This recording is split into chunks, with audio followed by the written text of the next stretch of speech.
आप देख रहे हैं सेवन न्यूज। मैं आपके साथ मोहम्मद सलमान जुनैदी। ಈಗಾಗಲೇ ತಮ್ಮೆಲ್ಲರಿಗೆ ಗೊತ್ತಿದ್ದ ಹಾಗೆ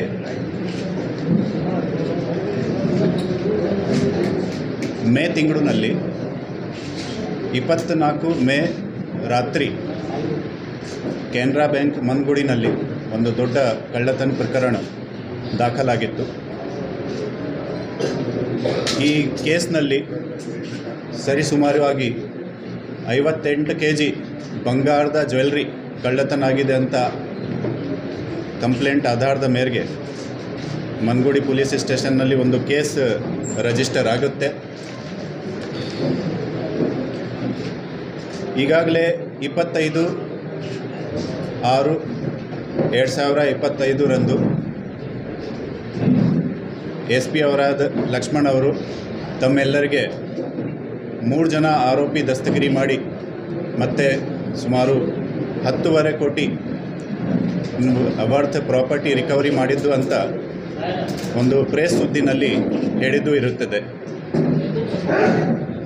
ಲಾಸ್ಟ್ 15 ದಿವಸದಲ್ಲಿ ಇದೇ ತನಿಖೆ ಮುಂದುವರಿಸಿಕೊಂಡು ನಮ್ಮ ಈ 8 ವಿವಿಧ ತಂಡದ ಕಾರ್ಯಾಚರಣೆಯಲ್ಲಿ ಇನ್ನೂ ಎಡಿಷನಲ್ ಆಗಿ 12 ಜನ ಆರೋಪಿಗಳನ್ನು ದಸ್ತಗಿರಿ ಮಾಡಲಾಗಿದೆ। ಈ 12 ಜನ ಆರೋಪಿ ಪೈಕಿ ಇದರಲ್ಲಿ ಕೆಲವು ಜನ ರೈಲ್ವೆ ಕಾರ್ಯಾಲಯನ ಕರ್ಮಚಾರಿ ಇರ್ತಾರೆ। ಬಾಲರಾಜ್, ಬಾಬುರಾವ್ ಮತ್ತು ಸೋಲೋಮನ್ ಇವರು 3 ಜನ ರೈಲ್ವೆ ವಿಭಾಗದಲ್ಲಿ ಕರ್ಮಚಾರಿ ಇದ್ದಾರೆ। ಇವರು ತಮ್ಮ ಕಡೆಯಿಂದ ರೈಲ್ವೆ ವಿಭಾಗದ ಒಂದು ಟ್ರಕ್ನ ಸಹ ಈ ಕೃತ್ಯಕ್ಕೆ ಬಳಸ್ಕೊಳ್ಳಿಕ್ಕೆ ಸೌಲಭ್ಯ ಕೊಟ್ಟಿದ್ದಾರೆ। ಇನ್ನೊಂದು ಇದರಲ್ಲಿ 12 ಜನ ಪೈಕಿ ಇರಲಿ ಮೊಹಮ್ಮದ್ ಆಸಿಫ್ ಅಂತ ಒಬ್ಬ ಈ ಬ್ಯಾಂಕ್ನ ಟ್ರೆಜರಿನ ಲಾಕ್ ಕೀನ ಡುಪ್ಲಿಕೇಶನ್ ಮಾಡಿಕೊಂಡು ಕೊಟ್ಟಿದ್ದೆ, ಅದು ಸಹ ಈ ದಸ್ತಗಿರಿ ಟೀಮ್ನಲ್ಲಿ ಶಾಮೀಲಾಗಿದೆ। ಸೊ ಟೋಟಲ್ ಈಗ 15 ಜನ ಅರೆಸ್ಟ್ ಆಗಿದ್ದಾರೆ। ಫಸ್ಟ್ ಫೇಸ್ನಲ್ಲಿ 3 ಜನ ದಸ್ತಗಿರಿ ಆಗಿತ್ತು, ಈಗ ಇನ್ನೂ ಎಡಿಷ್ನಲ್ ಆಗಿ 12 ಜನ ದಸ್ತಗಿರಿ ಆಗಿದ್ದಾರೆ। ವಿವರ ಈ ಪ್ರೆಸ್ ನೋಟ್ನಲ್ಲಿ ಕೋಲ್ಡ್ ಆಗಿದೆ। ಪ್ರಾಪರ್ಟಿ ರಿಕವರಿ ಪೈಕಿ ಹೋದ ಫಸ್ಟ್ ಪ್ರೆಸ್ ಮೀಟ್ನಲ್ಲಿ ಸುಮಾರು 10.75 ಕೋಟಿ ವರ್ತ್ದು ಪ್ರಾಪರ್ಟಿ ರಿಕವರಿ ಆಗಿತ್ತು। ಈಗ ಲಾಸ್ಟ್ 15 ದಿವಸನ ಕಾರ್ಯಾಚರಣೆಯಲ್ಲಿ ಮೆಲ್ಟೆಡ್ ಗೋಲ್ಡ್, ಬಂಗಾರದ ಜ್ಯುವೆಲ್ಲರಿ, ಕೃತ್ಯಕ್ಕೆ ಬಳಸಿದ ವೆಹಿಕಲ್ಗಳನ್ನು ಮತ್ತು ಕ್ಯಾಶ್ ಸೇರಿ ಸುಮಾರು 39.26 ಕೋಟಿ ವ್ಯಾಲ್ಯೂನ ಬೇರೆ ಬೇರೆ ಪ್ರಾಪರ್ಟಿ ರಿಕವರಿ ಆಗಿದೆ। ಸೊ ಇದಲ್ಲದೆ ಇದರಲ್ಲಿ ಇನ್ನೊಂದು ನೋಡಬೇಕಾದ ತಥ್ಯ ಏನಂದರೆ, ಸ್ಟಾರ್ಟಿಂಗ್ನಲ್ಲಿ ಕಂಪ್ಲೇಂಟ್ ಕೊಡುವಾಗ ಬ್ಯಾಂಕ್ ವತಿಯಿಂದ 58 kg ಸುಮಾರು ಬಂಗಾರದ ಜ್ಯುವೆಲ್ಲರಿ ಬಗ್ಗೆ ಕಂಪ್ಲೇಂಟ್ ಆಗಿತ್ತು ಮತ್ತು ಅವರು ಮರು ಅಧ್ಯಯನ ಅದನ್ನು ಮಾಡಿ ಗ್ರಾಸ್ ವೇಟ್ ಬದಲಾಗಿ ಈಗ ನೆಟ್ ವೇಟ್ ನೋಡಿದರೆ ಸುಮಾರು 40 kg 700 ಗ್ರಾಮ್ ನೆಟ್ ವೇಟ್ ತೂಕ ಗೋಲ್ಡ್ ಹೋಗಿದೆ ಅಂತ ನಮಗೆ ಅಪ್ಡೇಟ್ ಮಾಡಿದ್ದಾರೆ। ತನಿಖೆಯಲ್ಲಿ ಅದನ್ನು ಕೂಡ ಪಡಿಸಿದ್ದೀವಿ।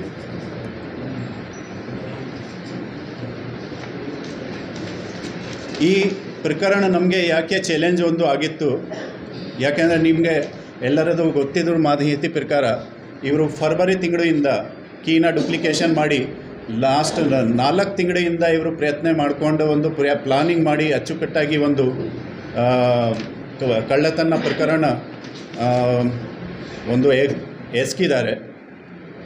ಬಟ್ ನಮ್ಮ ತಂಡ 1 ತಿಂಗಳು ಒಳಗಡೆ ಈ ಕೇಸನ್ನು ಪತ್ತೆ ಮಾಡಿ ಆ 4 ತಿಂಗಳಿನ ಪ್ಲಾನಿಂಗ್ಗೆ ಡಿಟೆಕ್ಟ್ ಮಾಡಿದ್ದಾರೆ। ಬಿಜಾಪುರ್ನಲ್ಲಿ ಸರಿಸುಮಾರು ಪ್ರತಿ ವರ್ಷ 7 ರಿಂದ 8 ಕೋಟಿ ವರ್ತ್ನ ಪ್ರಾಪರ್ಟಿ ಕಳ್ಳತನಲ್ಲಿ ಲಾಸ್ಟ್ ಆಗ್ತದೆ HBT ರಲ್ಲಿ। ಈ ಒಂದೇ ಪ್ರಕರಣದಲ್ಲಿ 53 ಕೋಟಿನ ಪ್ರಾಪರ್ಟಿ ಹೋಗಿದ ಮೇಲೆ ಈ ಕೇಸ್ಗೆ ನಾವು ಹೆಚ್ಚಿನ ಕಾಳಜಿ ವಹಿಸಿಕೊಂಡು SP ಅವರಾದ ಲಕ್ಷ್ಮಣ್ ನಿಂಬರ್ಗಿ ಅವರ ನೇತೃತ್ವದಲ್ಲಿ ಮತ್ತು he was ably supported by both additional SP Shankar Mariyad ಅವರು ಈ ತಿಂಗಳು ಎಂಡ್ನಲ್ಲಿ ರಿಟೈರ್ಡ್ ಆಗ್ತಾ ಇರೋದು. ಈ ರಿಟೈರ್ಡ್ ಆಗುವಾಗ ಮುಂಚೆ ಅವರು ನಮಗೆ ಇದು ಒಂದು ತಮ್ಮ ಕಾರ್ಯಾಚರಣೆದು ಒಂದು ಕೊಡುಗೆ ಕೊಟ್ಟು ಹೋಗ್ತಾ ಇದ್ದಾರೆ ಅಂತ. ಮತ್ತು ಇನ್ನೊಬ್ಬರು ಎಡಿಷ್ನಲ್ SP ಆದ ರಾಮನ್ ಗೌಡ ಹಟ್ಟಿ ಅವರು, ಇವರ ಮಾರ್ಗದರ್ಶನದಲ್ಲಿ 8 ವಿವಿಧ ತಂಡ ರಚನೆ ಮಾಡಲಾಗಿತ್ತು. ಇದರಲ್ಲಿ ಮುಖ್ಯವಾಗಿ ನಮ್ಮ ಅಧಿಕಾರಿಗಳು DSPಗಳಾದ ಸುಲ್ಬಿ, ಸುನಿಲ್ ಕಾಂಬ್ಳೆ, ಬಲ್ಲದ ನಂದಗಾವಿ, CPI ರವಳಾದ ರಮೇಶ್ ಅವಜಿ, ಗುರುಶಾಂತ್ ಅಶೋಕ್ ಮತ್ತು PSI ಶ್ರೀಕಾಂತ್ ಅಶೋಕ್, ದೇವರಾಜ್, ಬಸವರಾಜ್, ರಾಕೇಶ್, ಸೋಮೇಶ್, ವಿನೋದ್ ದೊಡ್ಡಮನಿ, ವಿನೋದ್ ಪೂಜಾರಿ, ಶಿವಾನಂದ್ ಪಾಟೀಲ್, ಯತೀಶ್ ಮತ್ತು ಶ್ರೀಮತಿ ನಾಗರತ್ನ ಅವರು ಸೇರಿ ಸುಮಾರು 100 ಜನ ಸಿಬ್ಬಂದಿ ಹಗಲು ರಾತ್ರಿ ಕರ್ತವ್ಯ ಮಾಡಿ ಲಾಸ್ಟ್ 1.5 ತಿಂಗಳಿನಲ್ಲಿ ಬಿಜಾಪುರ್ನಲ್ಲಿ ಬೇರೆ ಯಾವುದೇ ಬಂದೋಬಸ್ತ್ ಇರಲಿ ಅದನ್ನು ನೋಡ್ತಾ ಅವ್ರ ಜೊತೆಗೆ ಈ ಕೇಸ್ ಸಹ ಪತ್ತೆ ಮಾಡಿ ಯಶಸ್ವಿಯಾಗಿದ್ದಾರೆ. ಈ ತಂಡಗೆ ಮತ್ತು ತಂಡ ನಾಯಕರಿಗೆ ನಮ್ಮ ಇಲಾಖೆ ವತಿಯಿಂದ ಪ್ರಶಂಸನ ಮತ್ತು ಎಪ್ರೋಪ್ರಿಯೇಟ್ ರಿವಾರ್ಡನ್ನು ಘೋಷಣೆ ಮಾಡಲಾಗ್ತದೆ. 3 ರಿಂದ 4 ಸುಮಾರು ಜನ ಇನ್ನೂ ಅರೆಸ್ಟ್ ಆಗೋದು ಬಾಕಿ ಇರುತ್ತದೆ. ಪ್ರಾಪರ್ಟಿ ಬೆಲೆ ಅದನ್ನು ಕಂಪೇರ್ ಮಾಡಿದರೆ ಸುಮಾರು 85% ಪ್ರಾಪರ್ಟಿ ನಾವು ಇದರಲ್ಲಿ ಪತ್ತೆ ಮಾಡಿದ್ದೀವಿ. ಇನ್ನೂ 15% ಸುಮಾರು ರಿಕವರಿ ಮಾಡಲಿಕ್ಕೆ ನಾವು ತನಿಖೆ ಮುಂದೆ ಬರೆಸ್ತಾ ಇದ್ದೀವಿ. ಆದರೆ ಸರಿಸುಮಾರು ಆಗಿ ಕೇಸ್ನ ಮುಖ್ಯ ಆರೋಪಿಗಳು ಮತ್ತು major part of the property has been recovered.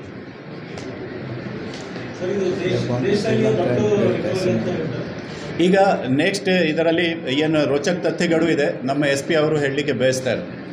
How did they prepare whole team? ಅಂದರೆ ಇವರೇ ಸೆಲೆಕ್ಟ್ ಮಾಡಬೇಕು, ಅದು ಮೊದಲಿಂದ ಕಾಂಟ್ಯಾಕ್ಟ್ ಇದ್ದಾರೆ regular. How did they come together? ಈ ಒಬ್ಬರು ಹೇಗೆ ಕಾಂಟ್ಯಾಕ್ಟ್ ಮಾಡ್ತಾರೆ? ಸೊ ಅವರು ಎಲ್ಲ ಕೇಶವಪುರದಲ್ಲಿ, ಹುಬ್ಬಳ್ಳಿಯಲ್ಲಿ ಎಲ್ಲ ಕೇಶವಪುರದಲ್ಲೇ ಇರುವಂಥವ್ರು. ಇವರು ಮುಂಚಿತವಾಗಿ ಪರಿಚಯ ಇದ್ದವರು ಎಲ್ಲರಿಗೂ. ಸೊ ಅನ್ನೋನ್ ಪರ್ಸನ್ಸ್ ಅನ್ನೋದು ಯಾರೂ ಇಲ್ಲ ಅವರಿಗೆ. ಮುಂಚಿತವಾಗಿ ಪರಿಚಯ ಇದ್ದವರು. ಆ ಪರಿಚಯ ಇದ್ದವರಲ್ಲೇ right man for right job, ಯಾವ್ಯಾವ ಕೆಲಸಕ್ಕೆ ಯಾರ್ಯಾರು ಸೂಕ್ತ ಆಗ್ತಾರೆ ಅವರಿಗೆ ಅದನ್ನು ಕನ್ವಿನ್ಸ್ ಮಾಡುವಂತಹ ಜವಾಬ್ದಾರಿ ಚಂದ್ರಶೇಖರ್ಗಿರುತ್ತೆ. ಎಸ್, ಮೆಲ್ಟಿಂಗದ್ದು ಒಂದು ಉಳಿತು, ಯಾವ ರೀತಿ ಇವ್ರು ಮೆಲ್ಟ್ ಮಾಡಿದರು ಅಂತಂಥೇಳಿ. ಈಗ ದಾವಣಗೆರೆ ಪ್ರಕರಣದಲ್ಲಿ ಏನಾಗಿತ್ತು ಅಂದರೆ ಎಲ್ಲ ಆರ್ನಮೆಂಟ್ಸ್ಗಳನ್ನ ಹೋಗಿ ಹಾಗೆ ಇಟ್ಟಿರೋದ್ರಿಂದ ನಾಳೆ ಆರ್ನಮೆಂಟ್ ಡಿಸ್ಪೋಸ್ ಮಾಡೋದು ಕಷ್ಟ ಆಗುತ್ತೆ, ಎಲ್ಲಾದರೂ ಮಾಹಿತಿ ಸೋರಿಕೆ ಆಗುತ್ತೆ ಅಂತಂತೇಳಿ ತಿಳಿದುಬಿಟ್ಟು ಇವರು ಈ ಬಂಗಾರದ ಆಭರಣಗಳನ್ನ ಏನು ಮಾಡ್ತಾರೆ, ಹೊರಗಡೆ ಎಲ್ಲಿ ಡಿಸ್ಪೋಸ್ ಮಾಡಲ್ಲ. ತನ್ನದೇ ಸ್ಕೂಲ್ನಲ್ಲಿರುವಂತಹ ಒಂದು ಲ್ಯಾಬ್ರೋಟ್ರಿಯಲ್ಲಿ ಬೆಂಗಳೂರಿಂದ ಒಂದು ಮೆಲ್ಟಿಂಗ್ ಮಷೀನನ್ನು ತಂದು ಮತ್ತು ಹೇಗೆ ಮೆಲ್ಟ್ ಮಾಡಬೇಕಂತ ತಿಳ್ಕೊಂಡು ತನ್ನ ಶಾಲೆಯಲ್ಲೇ ಎಲ್ಲ ಬಂಗಾರವನ್ನು ಕರಗಿಸ್ತಾನೆ. ಸೊ ಸುಮಾರು 12 kg ನಮಗೆ ಆಭರಣ ಸಿಕ್ಕಿದೆ, ಉಳಿದಂಥ ಚಿನ್ನದ ಗಟ್ಟಿ ಸಿಕ್ಕಿದೆ. ಸೊ ಈ ಚಿನ್ನದ ಗಟ್ಟಿ ಸಿಕ್ಕಾಗ ನಮಗೆ ಆವಾಗ ನಾವು ಬ್ಯಾಂಕ್ನವ್ರಿಗೆ ಹೇಳ್ತೀವಿ the difference between gross weight and net weight ಆವಾಗಲೇ ಡಿಸ್ಕಷನ್ ಆಗುತ್ತೆ. ಸೊ ಗ್ರಾಸ್ ವೇಟ್ ಅಂತಂತಂದರೆ ಅದರಲ್ಲಿದ್ದಂಥ ಎಲ್ಲ ವೇಟನ್ನು ಹಿಡಿದು, ಅಂದರೆ ಮುತ್ತು, ರತ್ನ, ಹವಳ ಮತ್ತು ಈ ದಾರನ ಹಿಡ್ಕೊಂಡು ಎಲ್ಲ ವೇಟ್ ಹಿಡ್ಕೊಂಡು it is 58 kg something. So ಅದು ಕೊಟ್ಟಿರ್ತಾರೆ. ಬಟ್ ಚಿನ್ನ ಕರಗಿಸಿದಾದ್ಮೇಲೆ ಅದ್ರ ಗಟ್ಟಿ ವ್ಯಾಲ್ಯೂ ಬೇರೆ ಆಗುತ್ತೆ, ಅಂದರೆ ಅದು ಗಟ್ಟಿ ಚಿನ್ನದ ಗಟ್ಟಿ ಬೇರೆ ಆಗುತ್ತೆ. ಸೊ ಅದರದ್ದು ಟೋಟಲ್ ನೆಟ್ ವೇಟು ಅದನ್ನು 40 kg ಅಂತ ಅವರು ಹೇಳಿದ್ದಾರೆ, ಲಿಖಿತವಾಗಿಯೂ ಕೊಟ್ಟಿದ್ದಾರೆ. ಸೊ ಆ ಹಿನ್ನೆಲೆಯಲ್ಲಿ ನಮ್ಮದು 27 kg ಗಟ್ಟಿ ಚಿನ್ನ ಮತ್ತು 12 kg ಚಿನ್ನದ ಆಭರಣವನ್ನು ನಾವು ಈಗಾಗಲೇ ವಶಪಡಿಸ್ಕೊಂಡಿದ್ದೀವಿ. ಅದರ ಜೊತೆಗೆ ಕೆಲವೊಂದಿಷ್ಟು ಚಿನ್ನವನ್ನು ಮಾರಿ ಇವರು ದುಡ್ಡನ್ನು ಸಂಪಾದನೆ ಮಾಡಿ ಅದನ್ನು ಕ್ಯಾಸಿನೋದಲ್ಲಿ ಆಟ ಆಡೋದಕ್ಕೆ ಯೂಸ್ ಮಾಡಿರ್ತಾರೆ. ಸುಮಾರು 1,16,00,000 ಕ್ಯಾಶನ್ನು ಕೂಡ ನಾವು ಕ್ಯಾಸಿನೋದಿಂದ ಸೀಸ್ ಮಾಡಿದ್ದೀವಿ. ಇನ್ನೂ ಸ್ವಲ್ಪ ಮಾಹಿತಿ ಇದೆ, ಅದನ್ನು ಕೂಡ ನಾವು ಇನ್ವೆಸ್ಟಿಗೇಷನ್ ಮಾಡ್ತಾಯಿದ್ದೀವಿ. ಇನ್ನೂ ಆರೋಪಿಗಳು ನಮ್ಮ ಪೊಲೀಸ್ ಕಸ್ಟಡಿಯಲ್ಲಿದ್ದಾರೆ. We are hopeful that will get some more in this case.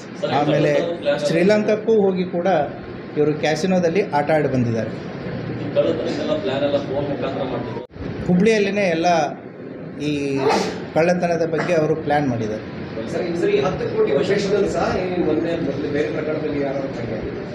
ಇವರು ಪ್ರೊಫೆಷ್ನಲ್ಸ್ ಅನ್ನೋದಕ್ಕೆ ಇಲ್ಲ, ಯಾಕೆಂತಂದರೆ ಇವ್ರ ಮೇಲೆ ಹಿಂದೆ ಯಾವುದೇ ರೀತಿಯಾದಂಥ ಈ ಕಳ್ಳತನದಾಗಿರ್ಬೋದು, ರಾಬ್ರಿ ಆಗಿರ್ಬೋದು, ಡಕಾಯಿತಿ ಆಗಿರ್ಬೋದು, ಯಾವುದೇ ಅಪರಾಧ ಪ್ರಕರಣಗಳು ರಿಜಿಸ್ಟರ್ ಆಗಿಲ್ಲ. ಸೊ ಅದರಲ್ಲಿ ಇಬ್ಬರ ಮೇಲೆ ಏನು ಚಂದ್ರಶೇಖರ್ ನರೆಲ್ಲ ಇದ್ದಾನೆ, ಅವನು ಬ್ಯಾಂಕಲ್ಲಿ ಕೆಲಸ ಮಾಡ್ಬೇಕಾದ್ರೆ ಒಂದು ಫ್ರಾಡ್ ಕೇಸ್ ರಿಜಿಸ್ಟರ್ ಆಗಿದೆ. ಅದೇ ರೀತಿ ಯಾರು ನಮ್ಮ ಪೀಟರ್ ಚಾನ್ ಅಂತ ಏನಿದ್ದಾನೆ, ಅವನು ಅತಿಥಿ ಉಪನ್ಯಾಸಕ, ಒಬ್ಬರಿಗೆ ಜಾಬ್ ಕೊಡಿಸ್ತೀನಿ ಅಂತಂತೇಳಿ ಅವನ ಮೇಲೆ ಪ್ರಕರಣ ದಾಖಲಾಗಿದೆ. But they don't have any MOB history. First time offenders.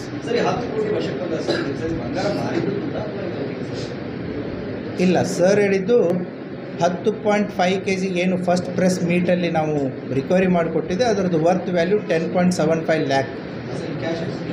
ಈಗ ಕ್ಯಾಶು ಇದು 1,16,00,000. ಈ ಬಂಗಾರವನ್ನು ಮಾರಿ ದುಡ್ಡನ್ನು ತೊಗೊಂಡು ಅದನ್ನು ಕ್ಯಾಸಿನೋದಲ್ಲಿ ಹೋಗಿ ಆಟ ಆಡೋದಕ್ಕೆ ಅದನ್ನು ಆಲ್ರೆಡಿ ಅವ್ರ ಅಕೌಂಟಲ್ಲಿ ಹಾಕ್ಕೊಂಡಿರ್ತಾರೆ. ಸೊ ಅದನ್ನು ಕೂಡ ಸೀಸ್ ಮಾಡಿದ್ವಿ. ಸರಿಗೆ ಸಾಮಾನ್ಯವಾಗಿ ಎಲ್ಲ ಇಟ್ಕೊಂಡಿದ್ಮೇಲೆ ನೀವೇ ಕೊಡ್ತೀರಿ, ಅವರು ನಮ್ಮ ಮುಂದೆ ಕೊಟ್ಟು ಅವರ ಓನರ್ ಕಡೆ ವಾಪಸ್ ಕೊಡ್ತೀವಿ. ಇದು ಗಟ್ಟಿ ಚೆನ್ನಾಗಿಬಿಟ್ಟಿದೆ. It will be given by you, court or bank. How it will be disposed to the owners? The bank will decide that. Sir, ಇದು 53 ಕೋಟಿ. ಎಸ್, FIR ಪ್ರಕಾರ 53 ಕೋಟಿ.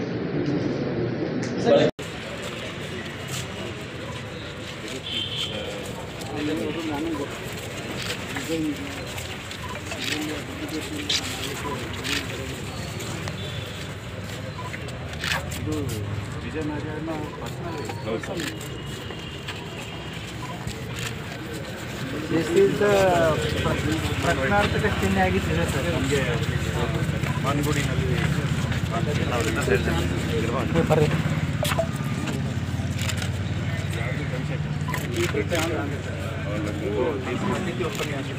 ಇದು government of India railway department.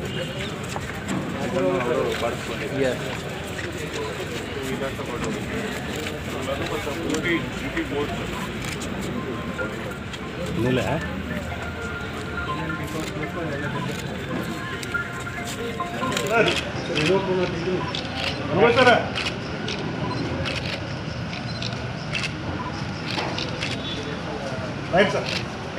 ಸರಿಗೆ ಸಾಮಾನ್ಯವಾಗಿ ಎಲ್ಲ ಇಟ್ಕೊಂಡಿದ್ಮೇಲೆ ನೀವೇ ಕೊಡ್ತೀರಿ, ಅವರು ನಮ್ಮ ಮುಂದೆ ಕೊಟ್ಟು ಅವರ ಓನರ್ ಕಡೆ ವಾಪಸ್ ಕೊಡ್ತೀವಿ. ಇದು ಗಟ್ಟಿ ಚೆನ್ನಾಗಿಬಿಟ್ಟಿದೆ. It will be given by you, court or bank. How it will be disposed to the owners? The bank will decide that. Sir, ಇದು 53 ಕೋಟಿ. ಎಸ್, FIR ಪ್ರಕಾರ 53 ಕೋಟಿ. ಪೀಟರ್ದು ಸ್ವಂತದ್ದಿದೆ, ಎಲ್ಲರದು ಸ್ವಂತದ್ದೇ ಇದೆ. ಸರ್, ಇದು ರೈಲ್ವೆ ಇಲಾಖೆ ವಾಹನ ಬಳಕೆ ಸರ್ ಯಾರು ತರ್ತಾರೆ ಸರ್? ಈ ಬಾಲರಾಜ್ ರೈಲ್ವೆ ಇಲಾಖೆಯಲ್ಲಿ ಅವನು ಕೆಲಸ ಮಾಡ್ತಾನೆ. ಈ ಸ್ಕ್ರ್ಯಾಪ್ ಮೆಟೀರಿಯಲ್ ಡಿಸ್ಪೋಸ್ ಮಾಡೋದ್ರಲ್ಲಿನೇ ಇರ್ತಾನೆ. ಅದರ ಡ್ರೈವರ್ನು ಕೂಡ ಇದರಲ್ಲಿ ಅರೆಸ್ಟ್ ಆಗಿದ್ದಾನೆ. ಇನ್ನೊಬ್ಬ ರೈಲ್ವೆ ಡಿಪಾರ್ಟ್ಮೆಂಟ್ ಎಂಪ್ಲಾಯ್ನೇ ಆಗಿದ್ದಾನೆ. ಇವರು ಅಲ್ಲಿ ರಿಕಾರ್ಡ್ಸನ್ನು ಕೂಡ ಕ್ರಿಯೇಟ್ ಮಾಡಿದ್ದಾರೆ. ಅವತ್ತಿನ ದಿನ ನಾವು ಸ್ಕ್ರ್ಯಾಪ್ ಡಿಸ್ಪೋಸ್ ಮಾಡೋದಕ್ಕೆ ಬಿಜಾಪುರಕ್ಕೆ ಹೋಗ್ತಾ ಇದ್ದೀವಿ ಅಂತೇಳಿ. ಬಟ್ ಯಾವುದೇ ರೀತಿಯಾದ ಸ್ಕ್ರ್ಯಾಪನ್ನು ಅವ್ರು ತುಂಬ್ಕೊಂಡು ಬರೋಲ್ಲ. ಕೆಲವೊಂದಿಷ್ಟು ಖಾಲಿ ಬಾಟಲ್ಸ್ಗಳನ್ನ ತಂದಿರ್ತಾರೆ. ಅದರ ಜೊತೆಗೆ ಈ 2 ವೀಲರ್ಸ್ಗಳನ್ನ ಕೂಡ ತೊಗೊಂಬಂದಿರ್ತಾರೆ. ಇಲ್ಲೇ 2 ದಿನ ಏನು ಮನ್ಗುಳಿ ಸುತ್ತಮುತ್ತಲು ಏನು 30 ಕಿಲೋಮೀಟರ್ ದೂರದಲ್ಲಿ ಒಂದು ಸೆಂಟರ್ನ ಮಾಡಿಕೊಂಡು ಆ ವೆಹಿಕಲ್ನ ಅಲ್ಲೇ ಇಟ್ಟು ಅಲ್ಲಿಂದನೇ ಕೂಡ ಇವರು ಹೋಗೋದು ಬರೋದು ಮತ್ತು ಆಪ್ರೇಟ್ ಮಾಡ್ತಾ ಇರ್ತಾರೆ.